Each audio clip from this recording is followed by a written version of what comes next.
এগুলি সবাই চেনে, এগুলো বাদাম চাপটি। এগুলি খুব টেস্টি হয় খেতে। আমি এগুলো ঘরে বানিয়েছি। এগুলি বানানোর জন্য আমার কিছু বাদাম আর কিশমিশ, কাজু আর আমি খেজুর দিয়েছি এটার মধ্যে। তো এগুলি এখন আমি কিভাবে বানাই ওইটা দেখাচ্ছি, বানিয়ে দেখাচ্ছি। তো চলো, এরকম বানানোর জন্য প্রথমে আমি কিছু বাদাম নিয়ে নিচ্ছি। আমার ঘরে কাঁচা বাদাম ছিল, এগুলো আমি প্রথমে ভেজে নেব। তোমরা বাজার থেকে এনেও করতে পারো, কিন্তু আমার ঘরে কাঁচা বাদাম ছিল, আমি এগুলো দিয়েই করব। এগুলোকে প্রথমে ভেজে নিতে হবে, খালি ভেজে নিতে হবে, খালি খোলাতে। এগুলি আবার ভেজে চামড়াগুলো পরিষ্কার করে নিতে হবে। এগুলো আমার হয়ে গেছে, এখন বাদাম ভাজাগুলো হয়ে গেছে। এখন আমি এগুলো নামিয়ে ফেলবো। দেখো কীরকম অবস্থায় নামাচ্ছি, বেশি ভাজলে আবার তিতে হয়ে যাবে, এই জন্য আমি এখনই নামিয়ে ফেলবো। এই যে হয়ে গেছে, হয়ে গেছে। এগুলোকে এখন আমার ঠান্ডা করতে হবে। ঠান্ডা করে তারপরে আমরা চামড়াগুলো পরিষ্কার করে নেব। বাদামগুলো সব আমি ছুলে পরিষ্কার করে নিয়েছি, কড়াই বসিয়ে দিয়েছি। এখন চিনি দেবো এটার মধ্যে। গুড় দিয়ে করলে ভালো হয় না, চিনি দিয়ে করতে হয় এগুলো। চিনি আন্দাজ মতো দেবে, তোমরা কতটুকু করবে ওই হিসাবে দেবে। জল দেব না, জল দিতে লাগবে না, এগুলি এমনি গলে যাবে। তোমরা যে যেখান থেকে দেখছো আমাকে বলবে, আর যারা আমার নতুন বন্ধু তারা ইউটিউব থেকে দেখলে আমাকে সাবস্ক্রাইব করে দেবে। চিনিগুলো গলে যাচ্ছে, পুরোপুরি গলে গেলে তারপরে দেব আমি।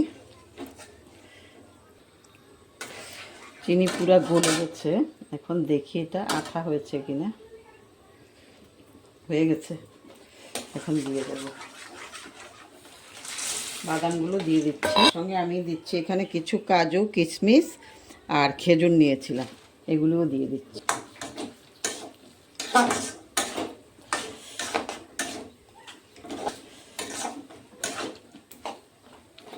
গ্যাসটা অফ করে দেব আমি এখন।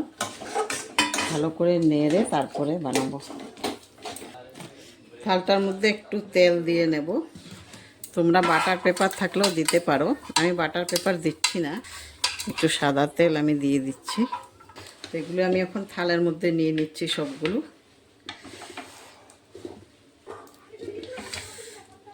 তোমরাও ঘরে করে খাবে, বাচ্চারা খুব ভালোবাসে এগুলো, ঘরে বানাবে। ঘরে বানিয়ে খেলেই ভালো সব কিছু, যতটুকু পারা যায় আর কি। সব তো আর পারা যায় না, যতটুকু পারা যায়। তো এইভাবে পুরা থালটার মধ্যে আমি এগুলো পুরা মেলে সমান করে দেব।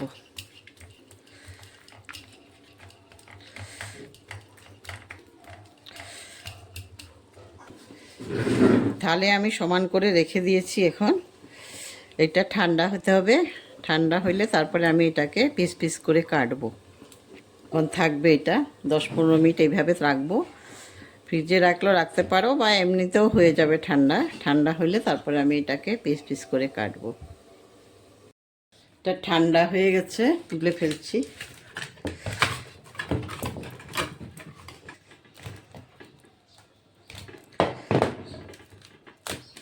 এই যে এইভাবে ভেঙে ভেঙে রাখলেও হবে, ছোটো ছোটো। আমি এইভাবে ভেঙে ভেঙে রাখছি।